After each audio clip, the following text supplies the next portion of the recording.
YouTube, we are back with another video. I thought I passed out too early, was going to miss Monday Night Mocks, but good friend Phil Ruskin woke me back up, shot me a quick text, said, "Man, you gotta get in on this." So, yeah, we're back. I literally just hopped in this like 30 seconds ago. Had to throw out clothes, ran downstairs.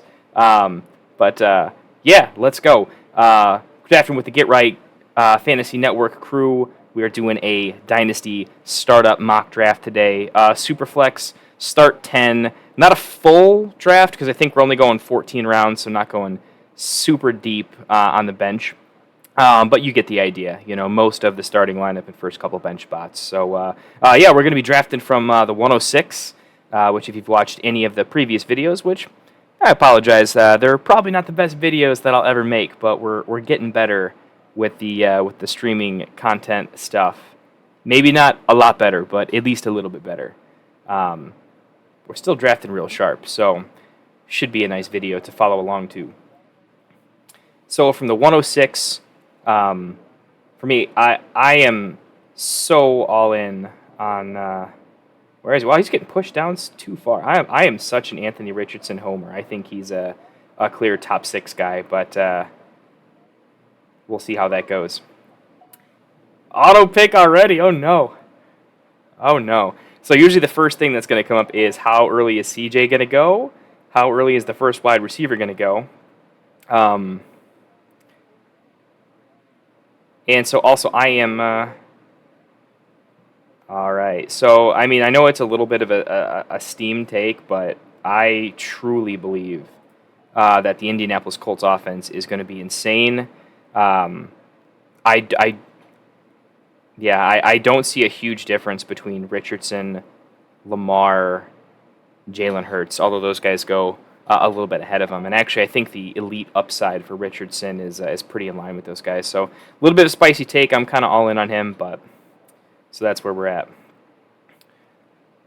Wide receivers go. I was really hoping, because of where I take Richardson, I'm always hoping that the receivers go a little bit early. So I actually like drafting towards the later part of the first round, just because I get a better value in the second round, potentially getting one of the top running backs. Good friend of the channel, Phil Ruskin over here. I'll be doing some content with him. Get a nice gift of Lamar at the 108. You got to feel great about that. 3 wide receivers in the first round. You don't always see that. Bijan goes 111. I mean, I guess this is all somewhat standard. Caleb Williams starting to really rise up boards post-draft. You got to love that. Herbert falling out of the first round pretty consistently, which is pretty interesting. I would be curious to see where Kyler goes. Kyler is definitely rising up boards quite a bit too. Amon-Ra St. Brown also got to be sprinting up boards right now. With them not adding a receiver in the draft, obviously huge win for Jameson Williams. Pretty big win for Amon-Ra, though, to keep that elite upside that he has in that offense. So unfortunately, he was a guy I never faded, but I tried to get max value in trades from him, thinking that he had hit his ceiling. Obviously, we lost a little bit on there, but ended up flipping him for Garrett Wilson plus in a few spots. So we'll see how that plays out in the end. Marv finally goes, we're going to be up in just a couple of picks here. If Breece makes it back to us, Breece or Gibbs, we will certainly consider one of them. At quarterback, this is interesting. So normally when given the opportunity, I will try to go hero RB.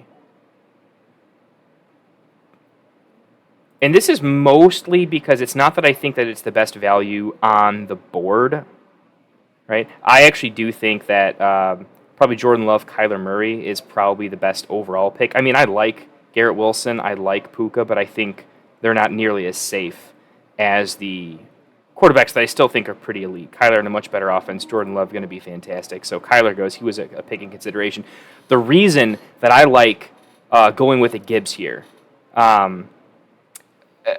the reason I'm going Gibbs here is because I really don't like a lot of running backs, specifically in Dynasty Startup. I don't like drafting any of the older backs. A lot of the middle-aged backs. I find myself not wanting to reach for a Rashad White, not wanting to. I like Cook. I like Pacheco. I mean, again, I'm struggling to find names that I really like. And then I really like the rookies, right? So because of that, we're going to go Hero RB here. Okay. And again, not the best value on the board, but the idea is with locking up Gibbs here, I think that I'm going to be able to. I'm gonna have some quarterbacks that fall to me that I like. I like the rushing upside of Jaden Daniels. I do think I'm much higher on Brock Purdy than I think consensus. I'm higher on Tua than consensus. I mean, if Trevor falls to me, he falls to me, right? I mean, I think he's still a fine pick, and I'm not going to be upset with him in the third round. I'm also higher on Tua. Sometimes I get Tua in the fourth round, and I'm over the moon with him. Obviously not as safe, and there's some injury issues. I definitely prefer Purdy, but the point I'm making is I'm going to have somebody I like, and I don't think there's a massive tier break between Jordan Love and a lot of these other QBs that I think I'm going to have in the third round. But what it really comes down to is in the fourth through the seventh rounds, where I'm able to consistently just take the value at wide receiver. Eventually there'll be a few running back runs, and I think the value that I'll accrue over the next 4 to 5 rounds at wide receiver, not having to consider running back until far later, is when I'm going to make up the value for taking a Gibbs here as opposed to a Jordan Love. If you were to look at the trade market, right, I think you're going to get more in trade value for Jordan Loves than say Gibbs, or more for even say like a Puka than Gibbs, if I'm being honest. So just to explain that there, this is more playing the board and playing overall draft strategy. It's similar to kind of how I like to play best ball on Underdog. I'm not a huge zero RB guy. I want to be a little bit more balanced and try to go hero RB. I'm never going to fall into like a super heavy RB build, but I can pivot from hero RB to just a nice value RB build where I can go fragile and just end at 4 or 4 in a flyer type of a situation, where I still have the ability to go hero and then just go wide receiver for a long time. Or, taking the running back also allows you to go a little more bully tight end. If the tight end values start to fall a little bit, it opens up that a little bit where you're just not boxed into it. So, and Laporta finally goes off the board, so it's back on us. So I think there's probably a pretty big tier break for me at quarterback here. I like Brock Purdy a lot. I love the offense. I love the coach. I think they're sold on him. He nearly had an MVP season, if not. I mean, he had some red flags, sure. Hard to find a quarterback that doesn't. I think I'm going to take him. It's going to be really unfortunate to not grab Neighbors. There's a lot of really nice picks here. I just don't think Purdy is going to fall back to me. That would be optimal. It would be great to be able to take Neighbors here. This is a pretty insane value, but I'm not going to take the risk on Purdy, I don't think. Although it's worth take. I could go Neighbors and then Tua on the way back, but I might not even get Tua, to be honest. So I'm just going to take Purdy. It's a little against what ADP says, but I think it's probably the right pick. So we'll see. We'll see where the board falls. If Tua falls back to me at the 3-6, or sorry, if Tua came back to the 4-7, then maybe I would start regretting it a little bit. I'm still going to want my third quarterback at some point, and I'm going to want to target like a Will Levis, a Bo Nix, some of these young guys anyways. But I am risking not getting them too. So we'll see. Starting to regret it. I think I'm going to get Tua on the way back. I just really hope that Tua goes, so I don't have to worry about it, but we'll see. Let's comment on some other stuff, though. So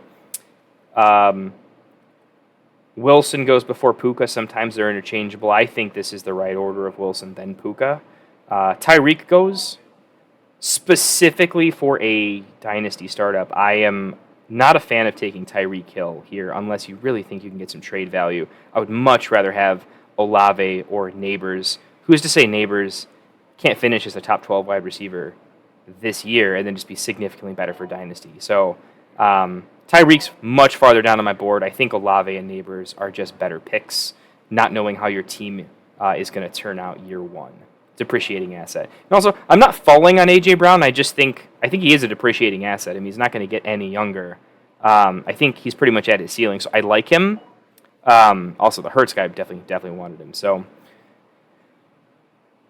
not too much to comment on in terms of the tight end. This is interesting that McCarthy and Jared Goff go quite early, and earlier than I would have anticipated. So if this starts a little bit of a QB run out of a little bit of fear of scarcity, then I think Purdy was probably the call. Phil Ruskin getting Lamar as a gift in the first, having Brees fall to a spot where he doesn't always fall, and also having the ability to do kind of the hero RB setup. I think that's phenomenal. And then, with me allowing Neighbors to fall by just locking up Purdy, this is fantastic. I guess we'd have I think we'd have flipped lineups. If I take Neighbors there, I think he's going with the quarterback. So it'll be interesting to watch his draft and kind of see, overall which I would have rather had, Purdy or Neighbors here, and how it falls. We got an Ayuk Pittman, we got a Rome Drake London. Love Rasta start. Absolutely love getting the Rome Caleb stack going into, I think this is kind of a year 2 play. And then, this wide receiver room is absolutely disgusting. We'll see what he can wheel in terms of QBs later on. How he kind of completes the roster a little bit. But if the right things fall his way, this is definitely a start to what could be a pretty special team. If he doesn't get, there's a chance at the turn where you might have to reach later on, give up value. Things could happen. That is the risk you play at the turn when you play with this. This is kind of a best ball start. The idea being he is playing to have a very, very high ceiling. Drake May goes, Dak Prescott goes. So as I was saying, Tua is often just kind of like the forgotten guy. He falls quite a bit. I got to start thinking about a pick here. This is because of where the quarterbacks are. I might seriously consider just taking Tua as a nice value here. Overall quarterbacks that I like. I think Bryce is on the way up. I like Bo Nix reasonably, and also I don't think Levis is toast.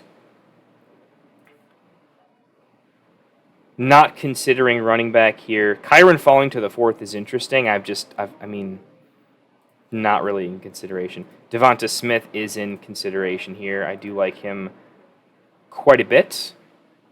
He's really the only receiver in that range that I like, though. I do like him. Let's take a look at Kyron maybe next round, but right now I think we're just going to take the smash value, and that's Tua.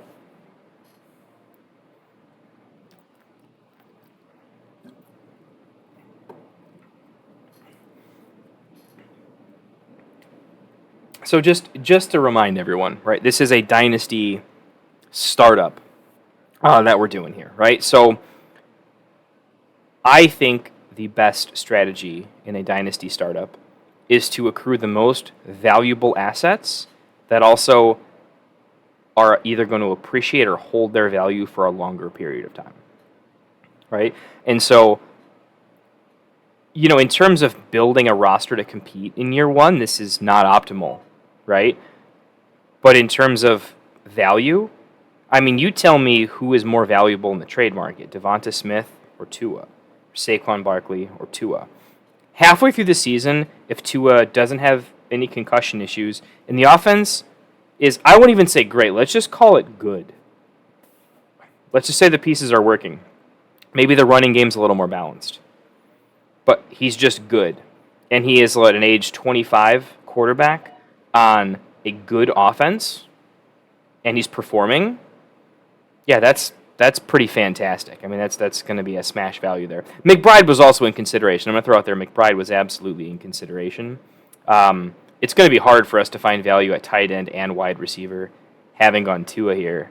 But it's something we're going to have to live with, because definitely we are going to consider Kincaid. We do like Kincaid a lot, and we do like Bowers for Dynasty quite a bit. Later tight ends we like, I'm higher on Hockenson than consensus. So just like how do we solve tight end if we get boxed out completely? We can go Hockenson several rounds later. We can maybe even get him as late as the 8th round, potentially. And then I'm also a massive fan of Jake Ferguson a little bit late, and I think Pat Freiermuth is pretty underrated. And there's also these rookies that we can go after later on, It's going to be a little bit risky. But again, I think even like a Luke Musgrave is a little bit underrated. Ben, you've got these pieces that we can take a look at later on. So we do need to get on some wide receivers pretty quick. But the nice thing about this strategy in Dynasty Startup, I'm going hero RB so I can grab value later. I am grabbing the highest value quarterbacks before tier breaks, and I might maybe even reaching a tiny bit on them. Is I love the rookie wide receivers this year. Absolutely love them. And I'm going to probably be the first to start ripping them faster than anybody. We're about to be back on the clock here, and it may be tough to pass up a Kyron in the 5th, actually. This is getting pretty late for him. I don't know if I can let him fall any further. Wow. Wow, so Kyron falls this far. This is pretty sick. So who do we like better? This is between Kyron, Addison, Worthy, Kyron, Worthy. Wow, that is interesting. Kyron's just clearly fallen, so I think there is probably a lot of value in just taking him here. Think about it, he's not going to get any worse, right? He's really not going to get any worse. I'm getting him after Kenneth Walker and after Pacheco, and I actually think he's in arguably a better situation. I'm not a huge Quorum guy. I know Quorum's going to take work. I'm just going to do it.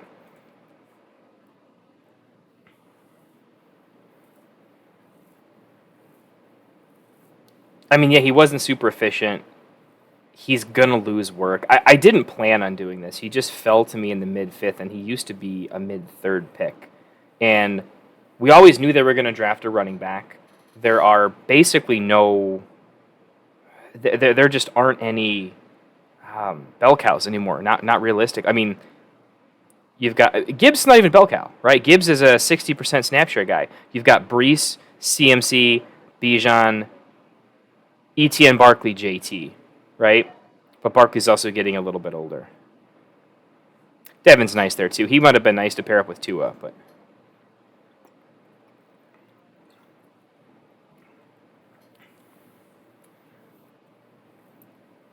So, with the Kyron pick, I'm basically hedging that Kyron is probably at least a 65% snap share who can catch the pass and has all the confidence of the head coach. Now, drafting Quorum gives me big, scary vibes of what's happened in that running back room in the past where they're just so easily replaced. And, this pick could be a little bit toast, so I hate making it. Maybe Kincaid was a little bit safer. I felt like I was reaching a little bit for all the wide receivers. Maybe Kincaid was just the safer pick in the long run. If this was tight end premium of any kind, it would definitely be Kincaid.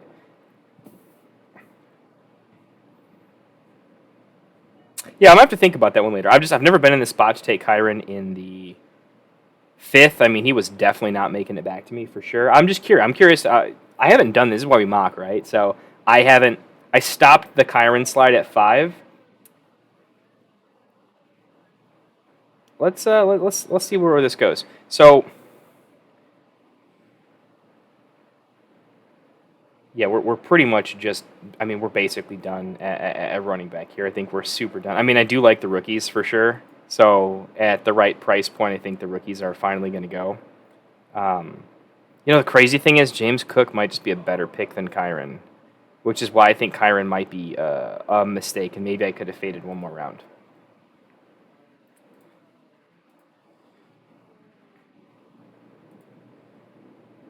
So we are liking Xavier Worthy quite a bit. We like Pickens. We like Ladd. We like JSN. We like Reed.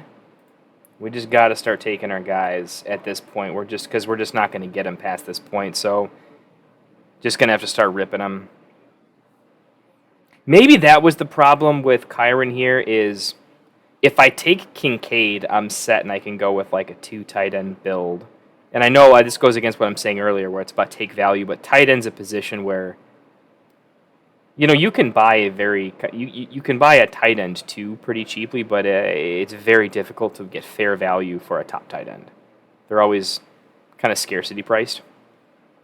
So I do tend to like the value of Kincaid here in the fifth, especially since if Coleman is not amazing, Kincaid is just going to absolutely eat.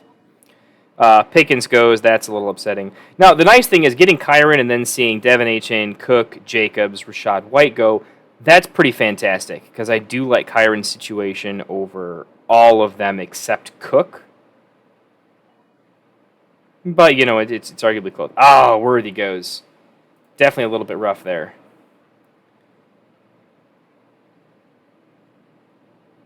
So Bowers is definitely still very much in consideration. If Bowers doesn't go, we'll probably take him. He might end up being a better tight end than the rest of these guys. Hard to imagine with the landing spot. But I do tend to be high on Bowers in terms of his dynasty value. He's just incredibly talented. Man, Worthy, that snipe was pretty brutal. So it's Bowers,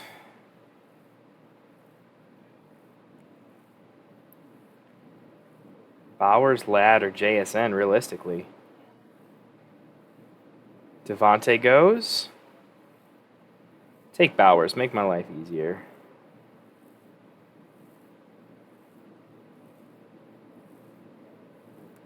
I should still be commentating, but I'm still just trying to think. I should probably do some commentary on some other folks here. So let's go back to, there was this quarterback run. I really liked what happened here at the 3-4 turn. Pittman, Drake May, and Prescott go. Waddle, I think, is pretty fantastic value at the 4-5 there. Oh, okay, so he goes Ladd, so we'll just take Bowers.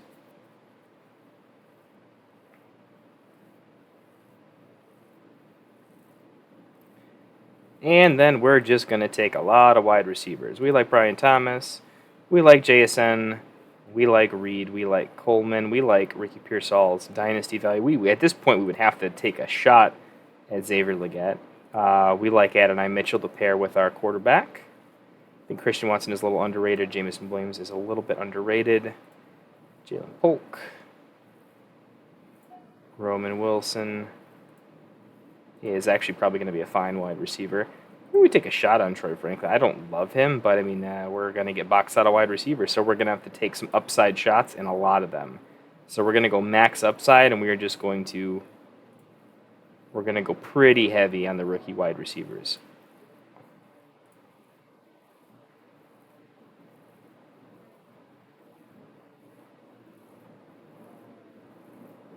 I'm through 6 rounds and I don't have a single wide receiver. In Dynasty, start 3 wide receivers. This is kind of insane.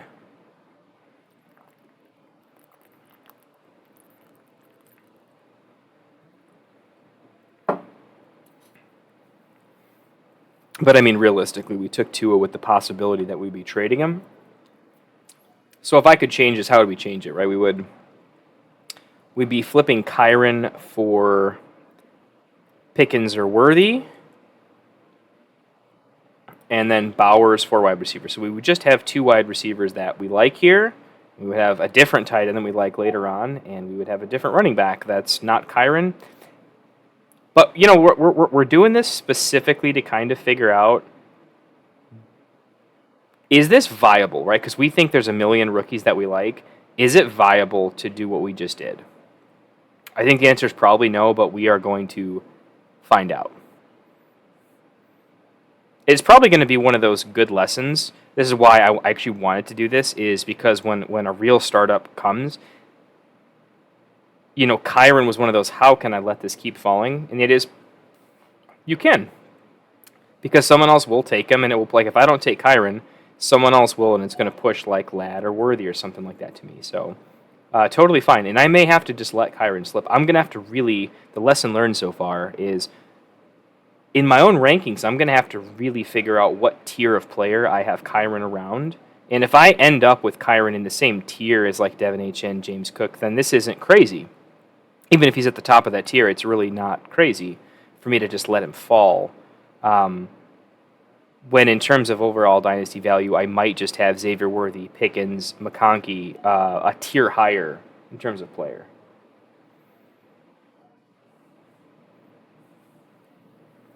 So we'll see. If we can get nice value in over the next 3 rounds at wide receiver, I'm going to feel a lot better. We'll see if it actually happens, though.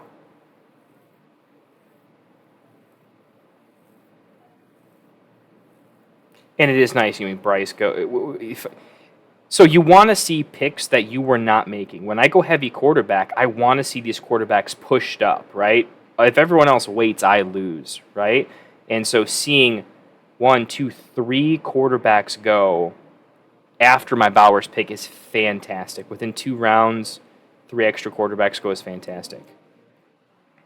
And this round, specifically round 6 through 8, I feel like there is, starting at round 7 and going through 8, there's this big tier of wide receivers that I don't like, mixed in with a couple of guys I really do like. And so there's a little bit of an ADP kind of game to play here. I think JSN is a little bit down in people's eyes. So what I'm going to do is I think JSN has a higher percentage to come back to me. I'm going to take Jaden Reed here, hoping JSN comes back to me, hoping that other people just like other players a little bit better. And starting in the 8th round, too, I think you're going to see that Jonathan Brooks and Trey Benson start to go as well. They're usually my smash targets, where if I don't take the Kyron, let's say I take Kincaid in 5, and I take wide receiver 7, wide receiver 6, wide receiver in 7, I only have 1 running back at this point. What I'm looking to do is in round 8 or 9, looking to take Brooks or Benson or potentially both and kind of solidify. So Kyron was just kind of hedging against that. So here, okay, this is an interesting point to bring up too, is who's just objectively the more valuable dynasty asset? Kyron Williams, who I took in the 5th, or Brooks/Benson in the 8th? Probably. 7th if I had to reach on them, but probably 8th round. I don't think there's a 3-round value gap between Brooks. I mean, Brooks 20.5, Benson 20.5 versus 23-year-old Kyron Williams. Interesting. The stream is talking. So my online handle is Santos, because that was my Spanish name in Spanish 101 in high school. One of my favorite classes, by the way. I really enjoyed that. But I am Lily White North American, and so people usually sometimes get the wrong idea. But anyway, that's the history. A lot of people just know me as Santos online and are very shocked. Okay, so as we talked about, Brooks in the 7th. So I think as this goes, this is good to know. Brooks, that means Benson is probably. I find that when Brooks goes, it triggers everyone's mind to be like, oh, Benson. Brooks and Benson are at the hip, right? I would be. There's no way Benson makes it past the 8-4. Hawkinson goes. So with Hawkinson going at the. Hawkinson go. Oh, and JSN. Oh, my whole queue is getting sniped at this point. So.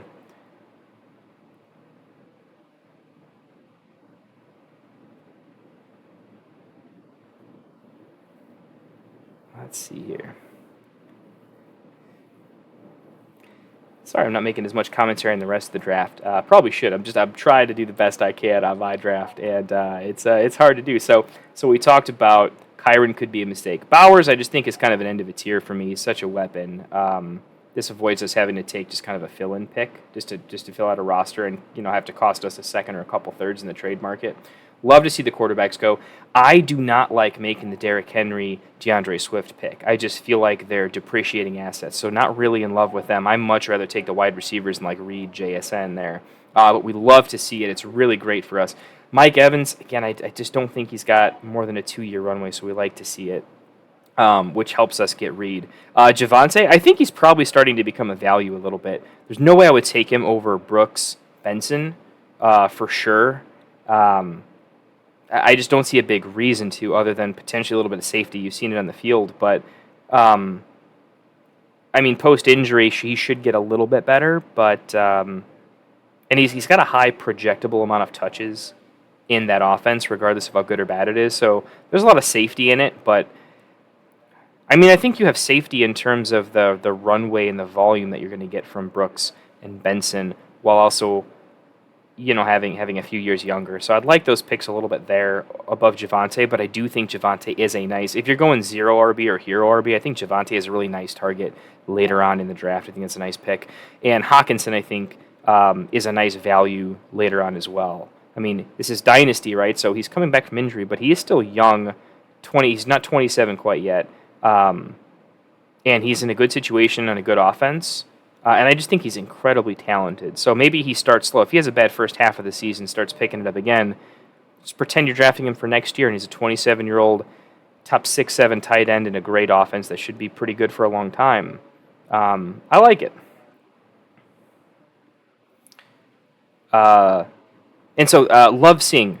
Basically, every time I see a running back go that I was not planning on taking, it is an absolute win because it's pushing players we do want to draft closer to us, and better ones are falling. Worth noting, Bo Nix, Will Levis are kind of last of a tier for me, and they're coming up in ADP.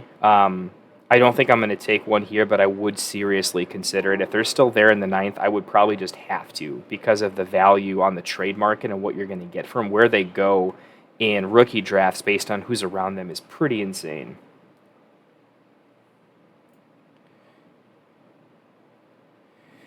So I mean, it's between that or like Ricky Pearsall.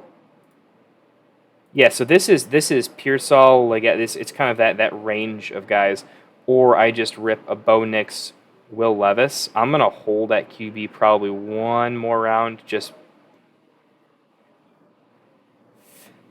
this is close. I mean, I do think Bo Nix is probably the best value. Um, Look, part of this is like draft grade, right? Like I don't want to take four QBs. If this were really for money, though, I think there is a real consideration to taking one of those. Um, but at this particular point, I think we're going to rip Ricky Pearsall. I don't think he's great this year, but I do think he is an asset that will appreciate down the road. And the strategy at this point going forward is going to have to be I just have to take every high upside potential wide receiver that I can get my hands on. And so I should start queuing a few of them up here. Him being one of them. And a high up one for me, too. Xavier, Adonai.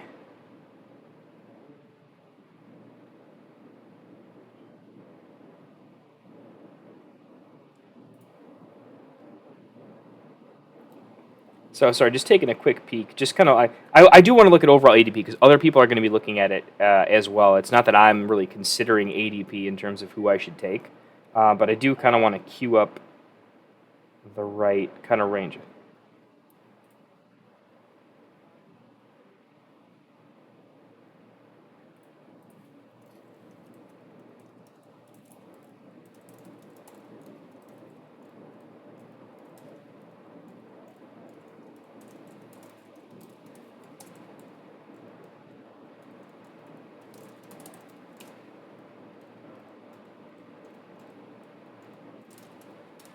Sorry, we're going to pop on trade market.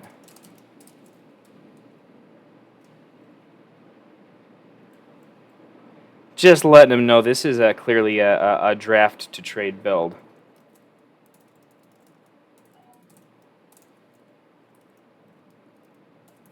Kyron was a little bit of a mistake.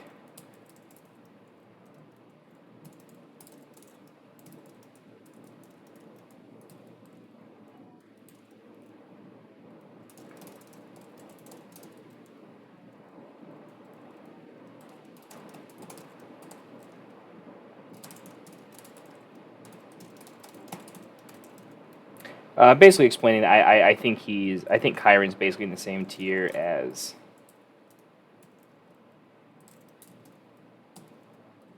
Achane and Cook, but worse overall than the wide receivers I would have taken.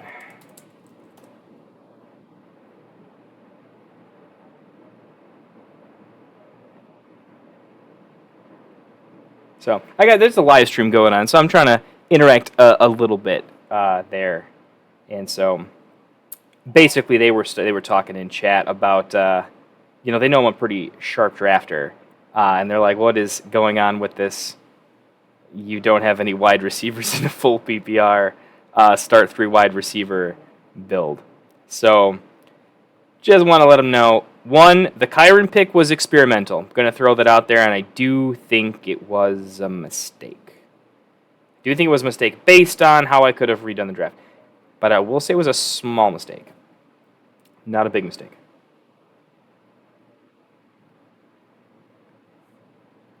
Again, don't think Bowers is a mistake.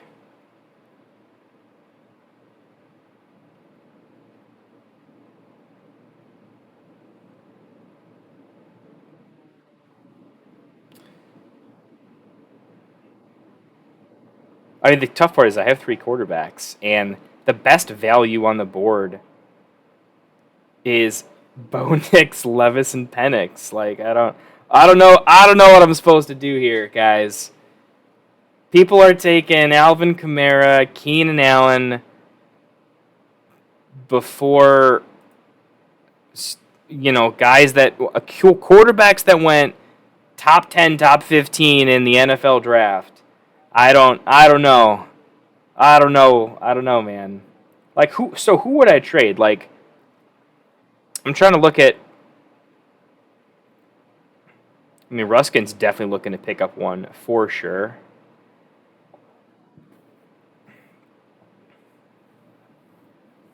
I mean, this is pretty nuts that I'm seriously considering in the 9th round here. I might be taking another quarterback.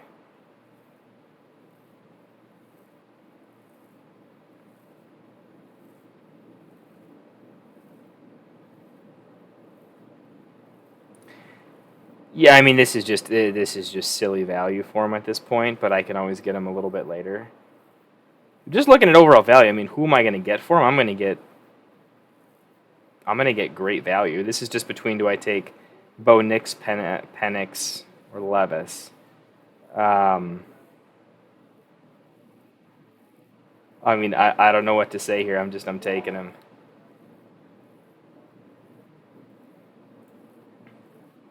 Yeah, I mean, give me a bad draft grade, I suppose, guys. I mean, just hear me out, right? Just hear me out. Next year, not this year, right? We play Dynasty because I don't know about you, but when I join a Dynasty league, I plan on being in it for a long time. And if I'm getting out, I'm planning on trying to sell my team to somebody else coming in, or like give it to them for free, like hand off. Like, I don't want to just create a bad orphan. So you tell me if Nix is decent in that offense, if he's not bad, okay, and he's just a starting quarterback,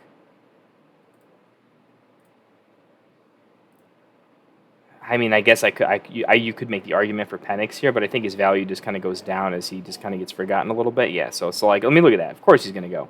So you tell me, next year, Bo Nix, if he plays good enough to be like definitely a starter, like let's say he's an upgrade over Will Levis, right? And I think he clearly is. And Levis played enough to keep the job. If Nix is like above serviceable, not even good, but just like serviceable, but clearly has like Bryce Young runway where he's clearly got the job for 2 to 3 more years. Okay, you tell me who's more valuable in the trade market and what I can get for maybe a future draft pick or a current player. The young quarterback, Christian Kirk, Keenan Allen. These are guys I went earlier. Alvin Kamara, George Kittle, Kelsey. We're talking a year from now. Deontay, Godwin. Not a single player. Cooper, no. We have to get to the 8-5 at Benson and Coleman.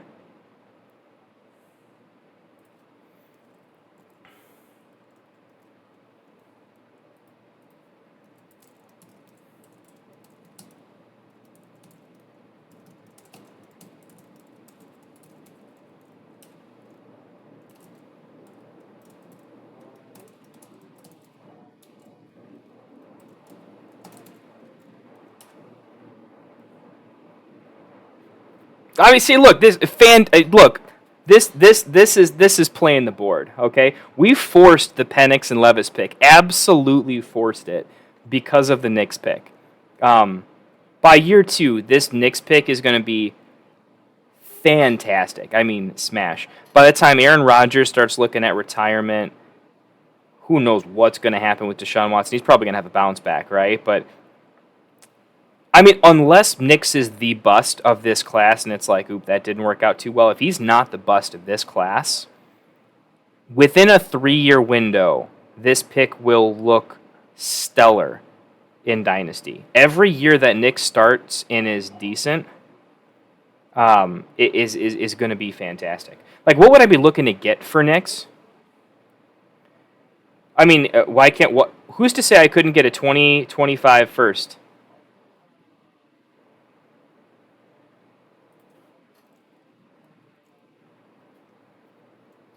Let's see. We're talking what we would trade here.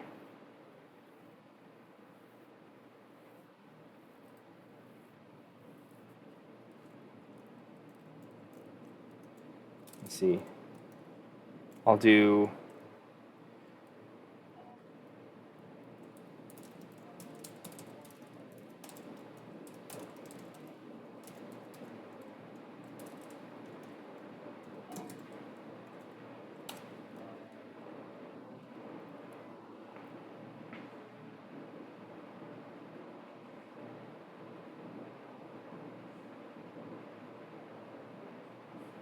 I forget. I kind of he mentioned he was trying to trade me.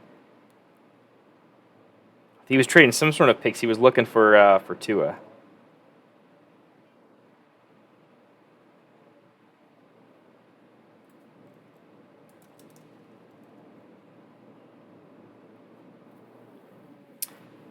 All right, so we got a comment on the draft again. Sorry, I've kind of been all over the place here. I have 4 quarterbacks, 2 running back. I have, let's put this. I have 2 wide receivers, and I'm in the 10th round in a dynasty startup. And something like 75% of my team is a quarterback at this point. Yeah, I offered him Tua for London in 2 seconds. I mean, if he says yes, this is why we take 2 in the 4th round, baby.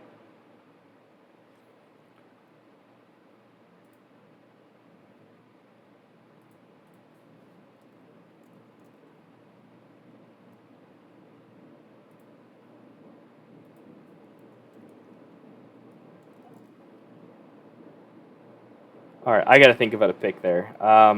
So we probably want.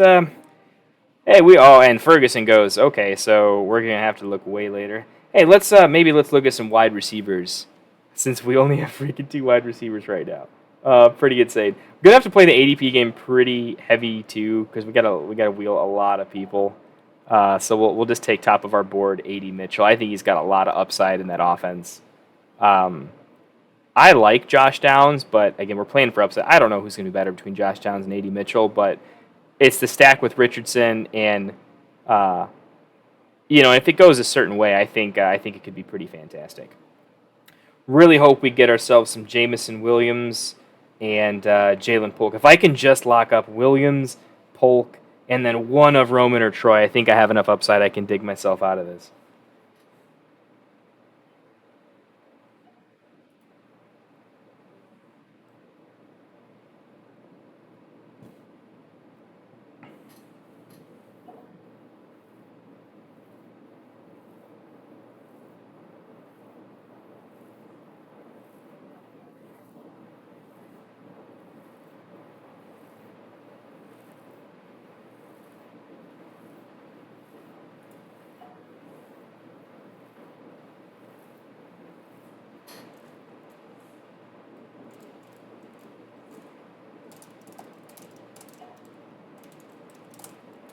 All right, got to remember, not the chat. Well, there goes Jameson Williams. Okay, so I'm gonna recap a couple of rounds here. Okay, so I've been mostly trying to make a decent draft here, and also justify my crazy picks, right? And I'm also not really even justifying AD Mitchell, and I probably should amongst what else is on the board here, right? So starting with the Knicks pick, I think we talked about it. It's just long-term value. It creates this run, super fun there. Not a huge fan of Aaron Jones. I think he's going to be kind of limited. I know he's got to go off the board at some point, but I like the Spears pick a lot more. Evan Ingram, I think this is actually kind of a nice little pocket of value for him. I prefer Ferguson because the age and runway, but I think he's going to be pretty productive. Geno Smith, by the way, Geno Smith going at the 9-12 when I got Bo Nix at 9-6. Again, feels good. This is where the strategy pays off. Feels good, man. Xavier Legette going. Nice value here in the 10th, I think, with Xavier, Marquise Brown, who's still got some runway and upside. I mean, there's, I don't know, there's just some possibilities. I don't think he re-signs with KC, but he certainly could. But I think he could have a pretty interesting landing spot if some of the rookies don't pan out the way we want them to. Just taking a peek at a couple positions. Again, we're not taking a fifth quarterback. Plus, it's kind of a tier break. They're kind of dust at this point. Looking at Corum later is interesting, but I just don't love this range, and I'm already pretty heavy on that. Downs is obviously the highest ranked wide receiver on the board. Let's take a quick peek at tight end. Again, I think we can look at some of the values of the rookies a little bit later on. We've got Bowers, we're going to be good for a while. We're still drafting for value, but I do think the value is better later on down the board. Rookie wide receivers, I think, are undervalued currently right now. So this is between Jalen Polk, Roman Wilson, Troy Franklin. And again, I'm going to play the ADP game a little bit. This is the range that I like here. And I'm going to go for what I think could be, maybe not this year, but New England's wide receiver 1, at least the most likely going into the future. And I do think, he showed out and had good production on a team with NFL caliber wide receiver talent. So I think Polk has some upside. I think his ADP and his value is kind of held down by the stink of what is New England recently.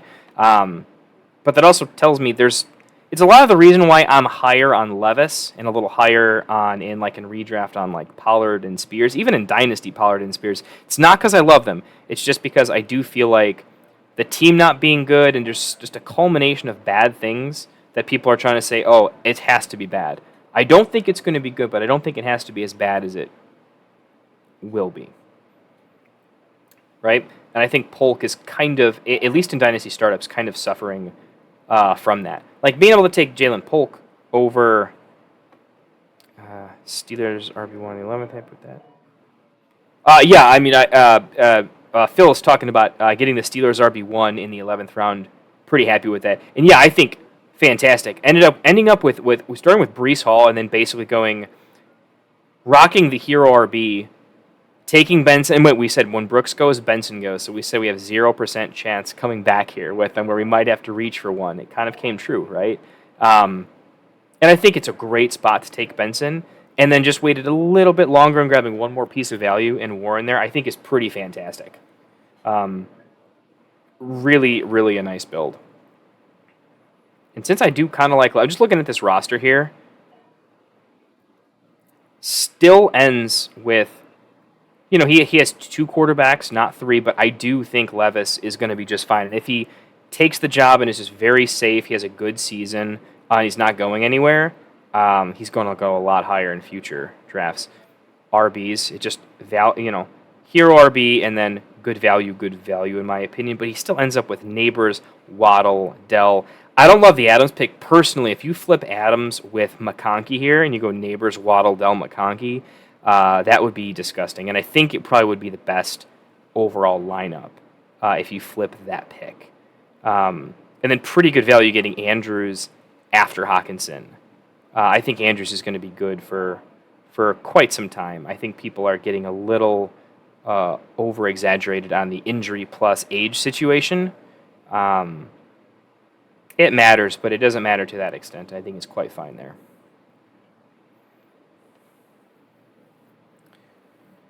So let's get back to the later on rounds. So we kind of explained some of those picks. Great value here. Christian Watson, I think, is a fine value here. It's kind of like when Christian McCaffrey was falling in ADP because everyone thought he had all this baked-in injury risk, and then he just didn't get injured, and he was RB1 immediately. Christian Watson, when he's on the field, I don't think ever showed that he was a bad wide receiver. I think it was clearly availability, and then because NFL is not fantasy, you do have to get to practice. You've got to get familiar with the offense. You've got to get in rhythm with your quarterback. There are lingering issues from not being on the field and not being available that led to a lot of the other issues. But he doesn't need too many things to go his direction. It's literally just health. If he's just healthy, maybe Jaden Reed is still the wide receiver one, more talented, better than him, does more things. Maybe Romeo Doubs eats into his production a little bit, and Dontavian Wicks is pretty good. I still think Christian Watson could be the wide receiver 2A, 2B, and still be just fine because the way he scores his points is he can have these big burst plays. He doesn't need to be a PPR monster, right? He's probably more valuable in half PPR because of that. But a good Christian Watson, like if the season goes well for Christian Watson, but goes poorly for JSN or Pickens, they're a lot closer in their range of outcomes. It's just Pickens and JSN have a lot more favorable percentage chance to hit their better outcomes, where Watson just came off of one of the unfavorable ones, right? When I look at the range of outcomes, I think Watson is a good buy low. And, at this point, you're playing for some upside, and I do think that's a good bet with Watson.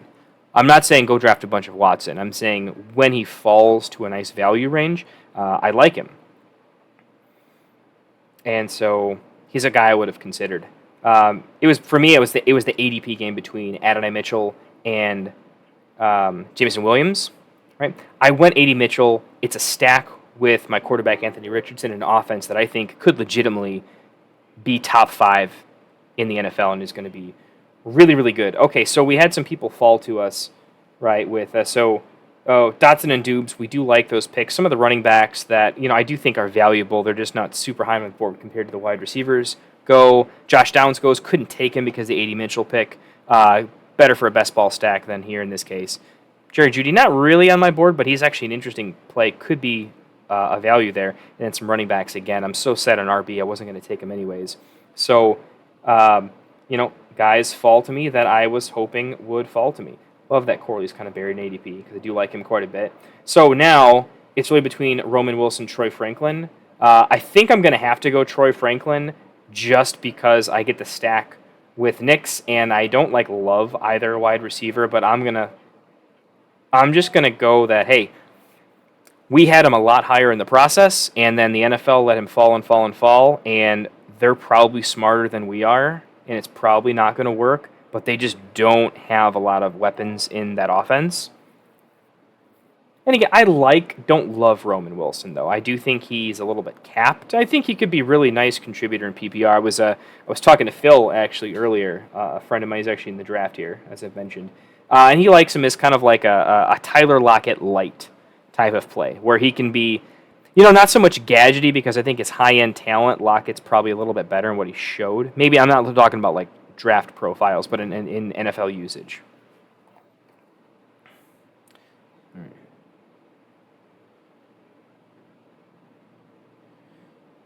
Gotta text the wife here.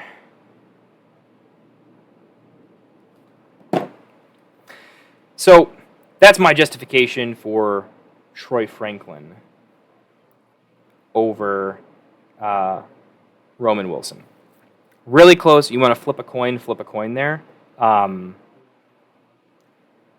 I guess it's I think the overall upside of Franklin, and maybe I have to think this through a little bit more. This is going to be one where I'm going to look into later. If I were to do post mock draft research, what I find is when I'm doing player comparisons, oftentimes there's tiebreakers that, not just myself, but I think all of us, watching, there's tiebreakers that you use frequently, that you just line up two players and you use the tiebreaker, but at the end of the day, how sure are you that is how it really is?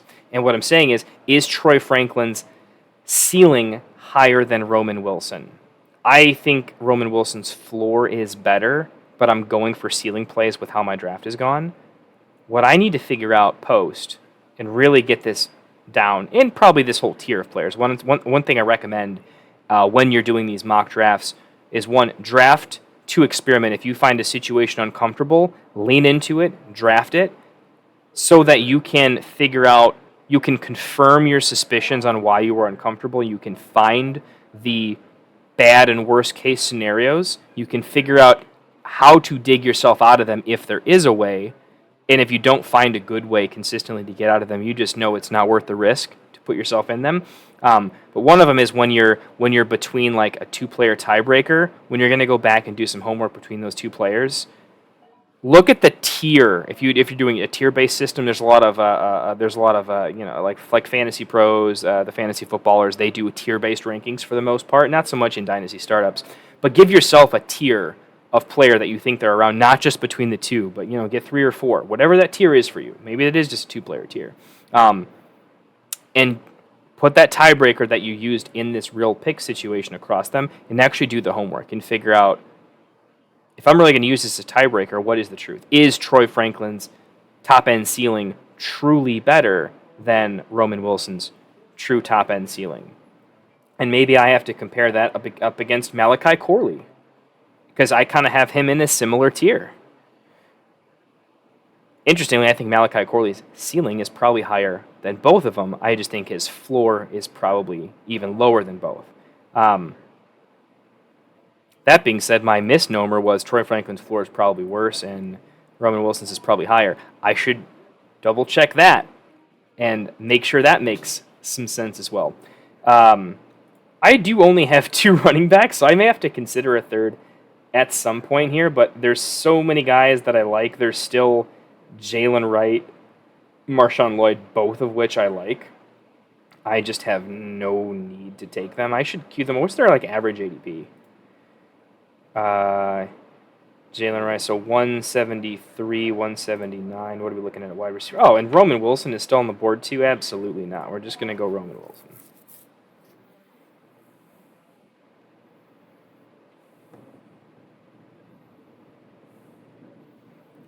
So this is one of those weird things where we just have to cut it off at some point here, because there's a lot of guys we would take later on. This is a type of draft where you really have to go all 18, 20 rounds to build the team, right? Just for the sake of this draft, I'm probably going to end on...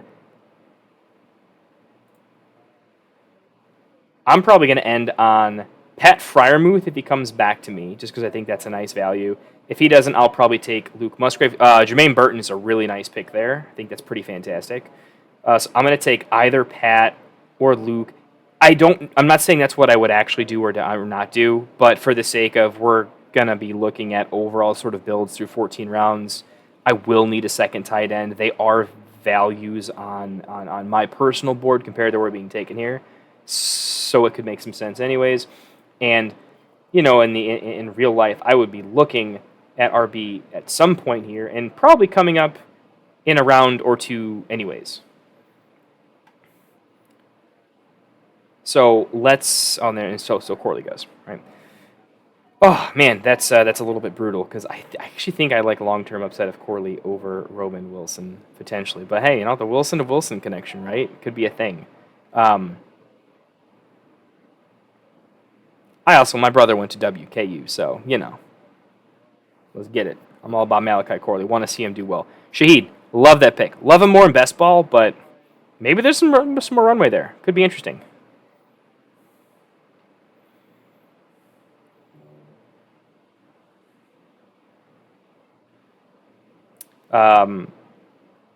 So again, picks, let's just go over the last couple of rounds here, just kind of finish it off. Dalton Schultz, really nice value in the 11th. I think he's still got good run. Singletary, I think they drafted, people are really talking up, I think his name's Tyrone, the guy behind Singletary, taking in the draft. Singletary did nothing that wasn't asked of him last year. He just showed up, did well, good attitude guy, good locker room guy from what everyone says. I think he could be pretty nice for the Giants. I'm not saying he's going to be a world beater, but I think he could be a really nice role player, a 60+% snap share guy who he can hit the hole. He's not a great guy to bounce it outside, but he definitely can. I think his top end speed's a little bit low, but actually I should check that. I should make sure I'm being accurate. But I also know he's a capable pass catcher too. So I think that's pretty nice value here in the 11th, and I think he's kind of up on my board a little bit. Kind of talk through these picks a little bit. Quentin Johnston, just a nice upside pick. He's going to have opportunity. I mean, maybe he just gets his crap together and is a lot better. D-Hop, fine value. I don't love the depreciating asset personally. Not a big fan of Mike Williams. Again, these are good. I like to buy them if I know I'm competing. I don't love to draft them. That's my take.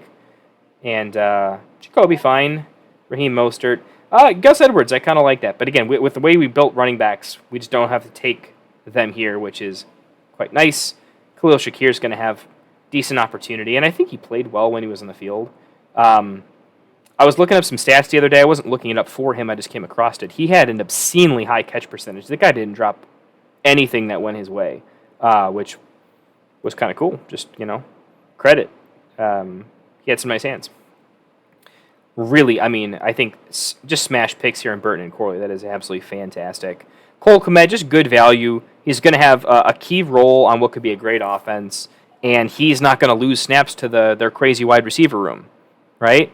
Tucker Kraft goes before Luke Musgrave. That is interesting to me. Do I like Luke Musgrave or Ben Sinnott? Where was Musgrave actually drafted?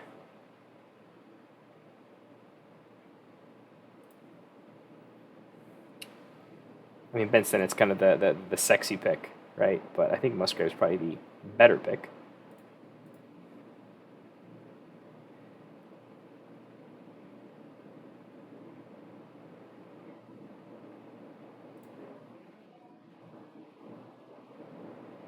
Let's see.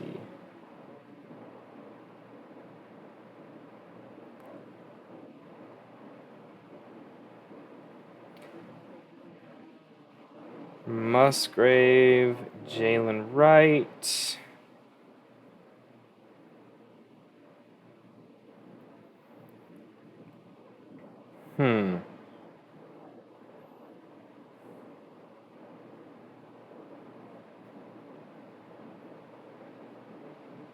Jalen Wright or Marshawn Lloyd. Let's just lock up a third RB just in case.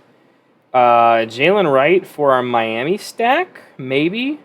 No, I think the long-term Marshawn Lloyd on Green Bay is pretty spicy. I think the road to playing time over here with Jalen Wright is probably a little bit better. So let's just take him.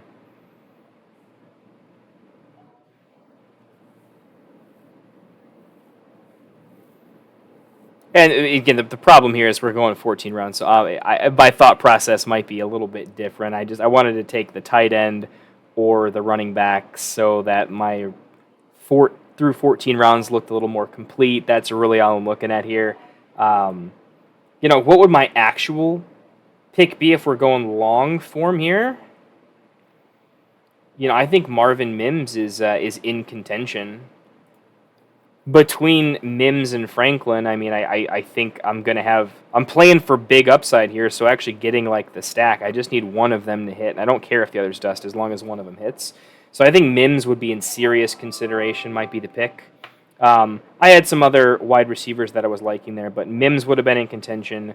I would have loved to have had a Musgrave or a Ben Sinnott at some point, and we had a couple of RB targets at that some point. We would have liked, I think if we didn't take a running back here in the 14th, we would have in the 15th, just because I think these are good values compared to after Jalen Wright, Marshawn Lloyd. I think there's a decent tier breakdown. And so just securing one due to scarcity, there's a million wide receivers I like in the range that I'd be fine with. Tight end would get pretty sparse. I mean, I think Cade Otton's okay. I think he probably gets replaced at some point, but I think he's fine. But I think particularly Luke Musgrave and Ben Sinnott with the draft capital that he just got, I think one of those two guys would be pretty fantastic, leaning more towards Ben Sinnott. So I could see maybe this right pick is good, and then Ben Sinnott in the 15th, and then we could jump back into wide receiver in the 16th and go from there. Although Marvin Mims would be tough to pass up, and a guy that's high on a lot of boards. So I know that would be a pick that I think other people would be looking at. So here's how the through 14 rounds went. Our through 14 build is we're heavy QB. We've got Anthony Richardson, Brock Purdy, Anthony Richardson QB1. Purdy and Tua are one of them is going to be my QB2. We'll see how that is. And we've got our fourth in Bo Nix, hoping he does some things. We are definitely looking to trade one of our quarterbacks, probably either Tua or Nix, to a needy team.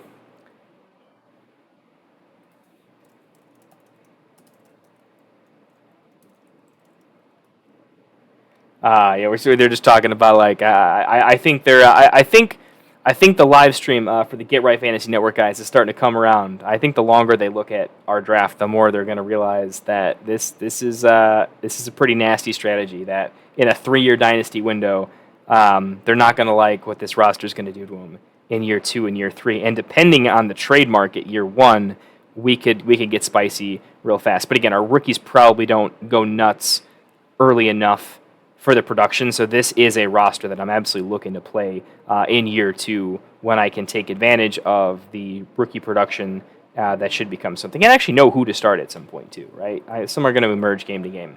So anyways, Richardson QB1, Purdy and Tua splitting QB2, bench QB1, and then Bo Nix QB4 trade piece for one of those. We went superhero RB build with Jahmyr Gibbs, Kyron Williams, and we're sprinkling in some late stuff. Happened to get Jalen right here. Tight end. Just to mention it, we took Bowers, and then nothing else. We would probably be looking at Ben Sinnott or just somebody serviceable later on in the draft, maybe a Chig or something like that. The wide receivers, we have Jaden Reed, Ricky Pearsall, Adonai Mitchell, Jalen Polk, Troy Franklin, and Roman Wilson. We have 5 rookies. Probably wouldn't have ended up with at least 7 or 8, and then sophomore Jaden Reed. So definitely, I know there's only like 10, 20 people going to watch the video, and if more watch, awesome. Really appreciate the support. But if you guys do watch the video, please do drop me a comment. Because there's not a million of us, I will answer basically every single comment. I would be really curious. What is your take on the value-centric? I took a lot of quarterbacks. I'm drafting to trade. I'm just drafting to accrue value and assets that will keep their value or appreciate, or at least don't depreciate like a lot of assets, aka running backs, will do.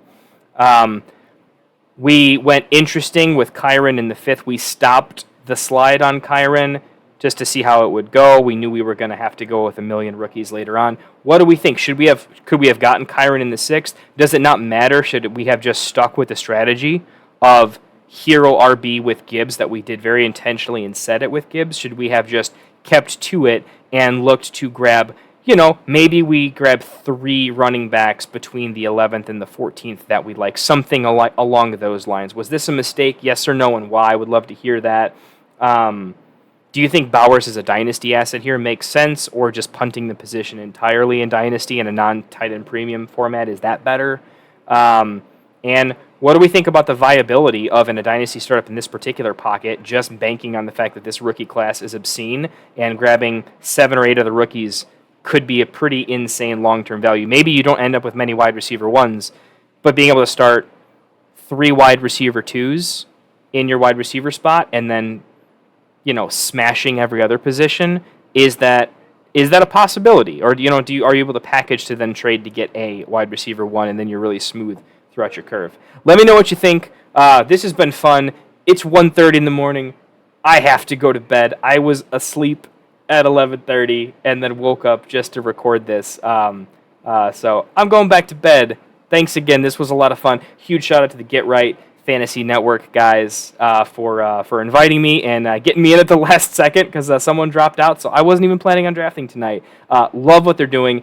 Check out their YouTube channel. We're going to be doing some collaboration together. They are amazing human beings, not just content creators, so I think that's really important. I'm a big fan of the fantasy community and the community building aspect. I've just met so many great human beings in the community, and I think as I get into the content creation space, meeting other people that I think really exemplify the game well and are good ambassadors for it and also make good videos, that really matters to me personally. So definitely check them out. Thanks so much.